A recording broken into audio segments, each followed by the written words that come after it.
Severken beklemeyi, severken sevilmeyi öğreniyorum senin sevginle. Ellerimi gökyüzüne açıp senin mutluluklarını diliyorum bu dilimle. Rahat uyuyorum geceleri artık. Seninle, sevginde nefesimi diliyorum. Ağlama sakın. Ben bir gözyaşına 1000 defa ölürüm. Yaşam her zaman senin avuçlarına mutlulukları bıraksın. Ağlama sakın deniz gözlü.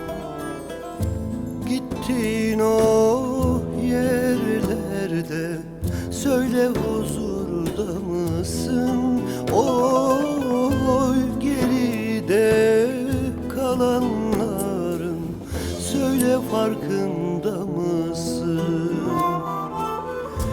Gittiğin o yerlerde söyle huzurda mısın? Oy geride kalanların söyle farkında mısın? Cemrelerin açtığı zaman mutluluklar senin gül yüzünde açılsın. Açılan tüm çiçekler rüzgara katılıp senin saçlarına taç yapılsın. Neredesin bilmiyorum canım ama senin yüreğinde yaşıyorum. Ilık bir akşam vakti yine sana kalbimi bırakıyorum. Mutluluklarımı senden bilip seninle nefes alıyorum. Sabahları seni kalbime bulmak için güneşe perdelerimi arıyorum. Ağlama sakın deniz gözlüm. Islak bir gözyaşı olsa göz bebeklerinde mutluluk olup düşerim avuçlarına. Ne kalem anlatır sana olan sevdamı, ne de başka bir şey seni seviyorum sadecedir. Severken her şeyi göze alabilmektir sevginin uğruna can vermektir. Gidip de dönmemeye söyle kararlı mısın? Oy dönüp de görmemeye dayanabilir misin?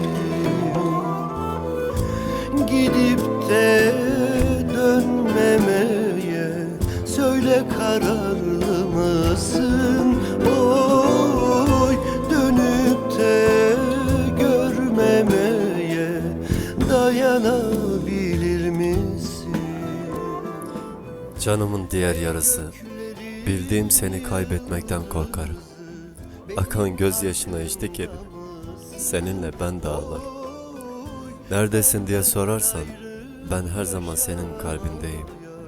Ilık bir rüzgar olup bir ömür saçlarına eseceğim. Mutluluklarımda değil sadece acılarımda da seni seveceğim. Seni özledim diye haykırsam koca dünyaya, ışık bilirim göz bebeklerini seni seven bu canıma. Ne senden vazgeçerim ne de sensiz yaşayabilirim. Deniz gözlü, derin yürekli, ay bakışlı. Vermeyin ellerine oy zaten hasret kalmışım o deniz gözlerine.